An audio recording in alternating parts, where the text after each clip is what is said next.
नमस्कार, मैं हूं विनोद महला। आप देख रहे हैं दा मुद्दा। हर चुनाव के बाद हर पार्टी समीक्षा करती है कि चुनाव में कहां पर खामियां रह गई है, इन खामियों को कैसे दुरुस्त किया जाए। और हरियाणा के अंदर 4 महीनों के बाद विधानसभा के चुनाव होने हैं। ऐसे में हर राजनीतिक पार्टियां इस दफ़ा जल्दी समीक्षा करेंगी। भारतीय जनता पार्टी ने कल चंडीगढ़ में समीक्षा की। इस बैठक में मुख्यमंत्री नायब सिंह सैनी, पूर्व मुख्यमंत्री मनोहर लाल, राज्य के जो चुनाव प्रभारी थे सतीश पूनिया और चुनाव प्रबंधन समिति के जो कोऑर्डिनेटर थे सुभाष बुराला, 9 लोकसभा के प्रत्याशी, 10वें गुरुग्राम के प्रत्याशी राव इंद्रजीत ने बैठक में शिरकत नहीं की, तो और कई अन्य नेताओं ने भाग लिया और बैठक में खूब मंथन किया। लेकिन कहीं ना कहीं बात करें कि बैठकों में जब ये समीक्षा होती है ना, तो यहाँ पर भी वही काम हुआ जो हर राजनीतिक पार्टी में होता है, लेकिन भारतीय जनता पार्टी की बैठक में ऐसा हो थोड़ा कम होता, लेकिन यहाँ पर हुआ है।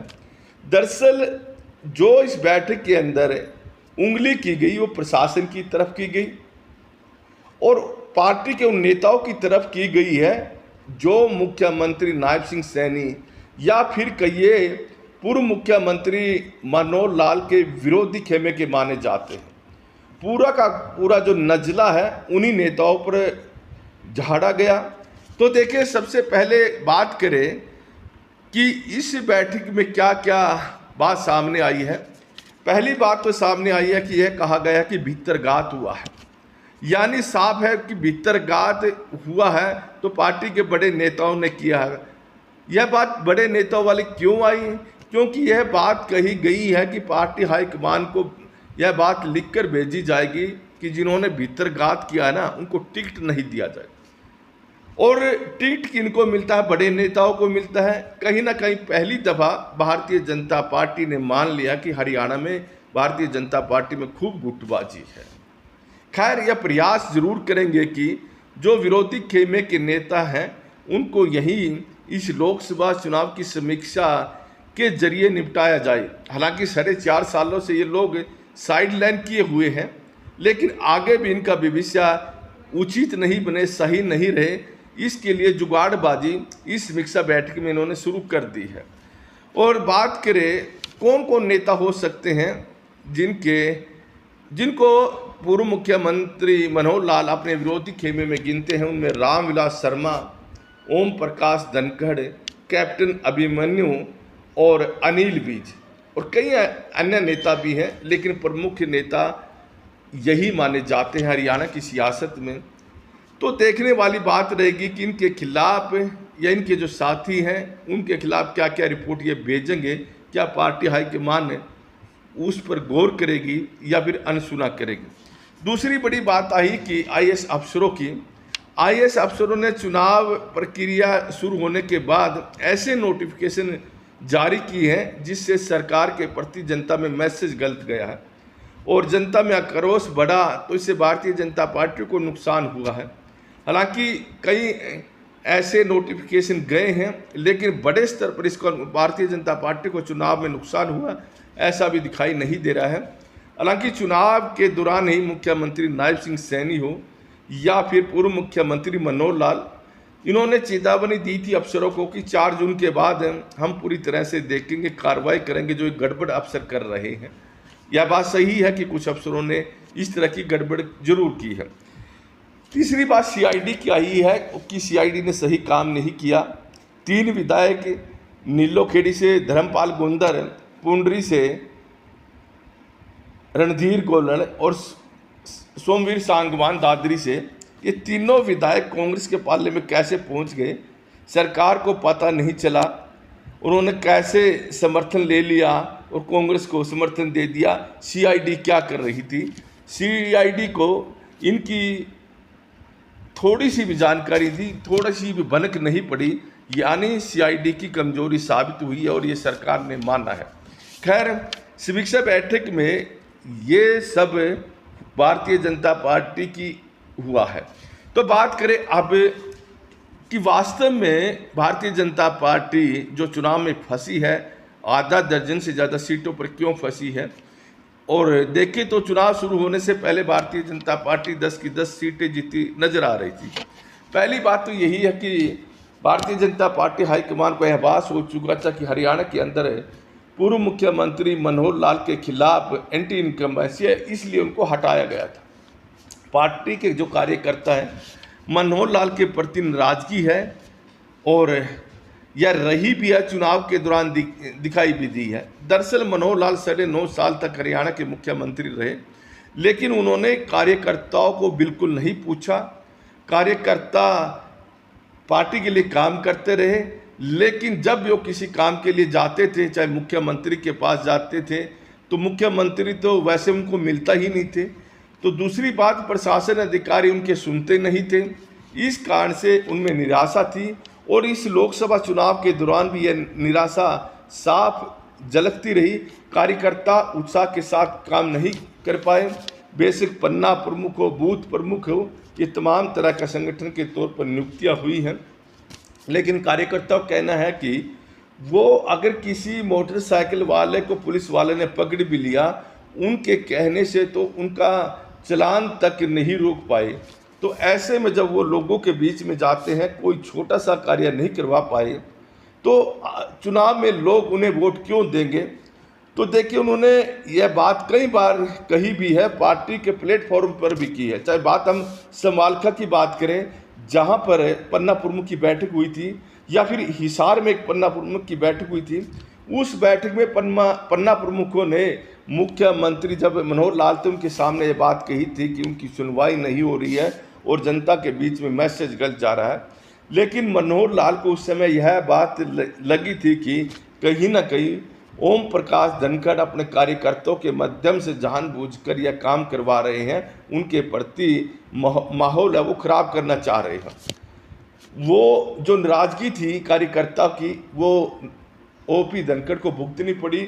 ओम प्रकाश धनखड़ को प्रदेश अध्यक्ष पद से हटवाने में मनोहर लाल की सबसे बड़ी भूमिका रही है। खैर, दूसरी बात करें, यहाँ मनोहर लाल के खिलाफ एंटी इनकम्बेंसी थी और देखे इस चुनाव के अंदर विपक्ष ने उतना काम नहीं किया जितना काम जनता ने किया। अगर भारतीय जनता पार्टी के प्रति यह माहौल बना या आक्रोश बना, ये जनता का आक्रोश था और जनता ने यह चुनाव खुद लड़ा, ना कि ना कांग्रेस ने लड़ा, ना आम आदमी पार्टी ने लड़ा और ना इंडियन नेशनल लोकदल ने लड़ा। बस उनके प्रत्याशियों प्रति वोट गई है, लोगों की नाराजगी गई है। कहीं ना कहीं देखें तो ई टेंडरिंग का मुद्दा हरियाणा में काफ़ी उठा। पंचायत में ई टेंडरिंग लागू की गई और इससे सरपंच नाराज रहे हैं और सरपंचों की नाराजगी के चलते इस चुनाव में भारतीय जनता पार्टी को काफ़ी नुकसान उठाना पड़ा। सरपंच की वोटर है और देखें तो गांव में सरपंचों का प्रभाव है। 2-3 पार्टियां होती हैं तो कहीं ना कहीं एक पार्टी पर सरपंच का प्रभाव रहता है और उसके अनुसार ही वो वोट डालते हैं। यहाँ सरपंच नाराज दिखाई दिए। पूरे चुनाव के दौरान भारतीय जनता पार्टी का विरोध भी किया गया। अकेले कांग्रेस की बात करें, कांग्रेस भारतीय जनता पार्टी को मुकाबले में नहीं ला सकती थी, लेकिन कई सरपंचों की बड़ी भूमिका रही है, किसानों की बड़ी भूमिका रही है। और इस दफा देखिए जाट समुदाय भारतीय जनता पार्टी से नाराज काफ़ी समय से चल रहा है, जट सिख भी नाराज चल रहे हैं, लेकिन इन दोनों की वोटों से भारतीय जनता पार्टी मुकाबले में नहीं फंस रही थी। कहीं ना कहीं जब सरपंचों का मामला आया, गैर जाट गैर सिख सरपंच भी हैं, उन लोगों में जो नाराजगी थी, उस नाराजगी के चलते उन्होंने कांग्रेस पार्टी हो या आम आदमी पार्टी हो या फिर इनेलो उनको वोट डलवाई है और इस कारण से भारतीय जनता पार्टी चुनाव में फंसी है। बात करें फैमिली आईडी की और प्रॉपर्टी आईडी की, इन दोनों के कारण भी भारतीय जनता पार्टी को खासा नुकसान हुआ है। दरअसल दोनों आईडी अच्छी है, लेकिन कहीं ना कहीं सरकार ने जिन एजेंसियों के जिम्मे काम सौंपा था वो सही ढंग से नहीं कर पाए और उसके बाद फैमिली आईडी हो या प्रॉपर्टी आईडी हो, उसमें इतनी खामियां थी और उसको दुरुस्त करवाने के लिए लोगों को सरकारी कार्यालयों में जाना पड़ा, बड़े धक्के खाने पड़े और विपक्ष ने भी इन दोनों आईडियों को लेकर सरकार के प्रति माहौल बनाया और उसका फ़ायदा विपक्ष को मिला है। यही कारण है कि भारतीय जनता पार्टी को यहाँ काफ़ी दिक्कतों का सामना करना पड़ा है। तो देखें, किसान का मुद्दा हो, किसान के मुद्दे की बात करें तो किसान यहाँ नाराज दिखाई दिए हैं। और पिछले 4 साढ़े सालों से देखें तो चाहे 3 कृषि कानून को लेकर बात हो या फिर किसानों की फसलों के उचित दाम नहीं मिले हो, तो किसानों का यही आरोप है कि भारतीय जनता पार्टी ने जो वादे किए थे वो पूरे नहीं किए। लेकिन यह भी बात सही है, किसानों की आड़ में कहीं ना कहीं जो दूसरे लोग थे वो काम करते रहे हैं। और एक ऐसा वर्ग भी है हरियाणा के अंदर जो चाहता है कि हरियाणा में जो मुख्यमंत्री बने उनके समुदाय का बने। बेशक मनोहर लाल ने और नायब सिंह सैनी ने अपनी सरकार में उस समुदाय के मंत्री काफ़ी बनाए हो, लेकिन वो लोग इस बात से संतुष्ट नहीं है कि उनके मंत्री बने। वो चाहते हैं कि मुख्यमंत्री उनके समुदाय से आना चाहिए, उनके वर्ग से आना चाहिए। और एक मुश्त होकर उन लोगों ने वोट दी है और इसी कारण से भारतीय जनता पार्टी यहाँ चुनाव में फंसी है। अगर सरपंचों को भारतीय जनता पार्टी काबू कर लेती तो निश्चित तौर पर भारतीय जनता पार्टी को फायदा मिलता। लेकिन कहीं ना कहीं बात करें, कुछ ऐसी जातियां हैं किसानों की, राजपूत, यादव, रोड, तो ये लोग सैनी समाज ये भारतीय जनता पार्टी के पास इस दफ़ा भी आए हैं। शुरू में इन्होंने नाराजगी दिखाई थी, लेकिन शुरू के 20 दिन 25 दिन इन्होंने भारतीय जनता पार्टी को गालियां भी दी और अपना गुस्सा भी जताया। लेकिन कहीं ना कहीं जब वोट देने की बात आई उस समय ये भारतीय जनता पार्टी के पास चले गए और फिर से इन लोगों ने भारतीय जनता पार्टी को वोट दी है।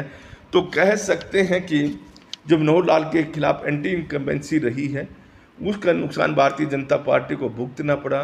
मनोहर लाल ने जिस तरह से ये 4-5 बड़े बड़े नेता हैं इनको इग्नोर करके 4.5 साल रखा, इसका नुकसान भारतीय जनता पार्टी को उठाना पड़ रहा है।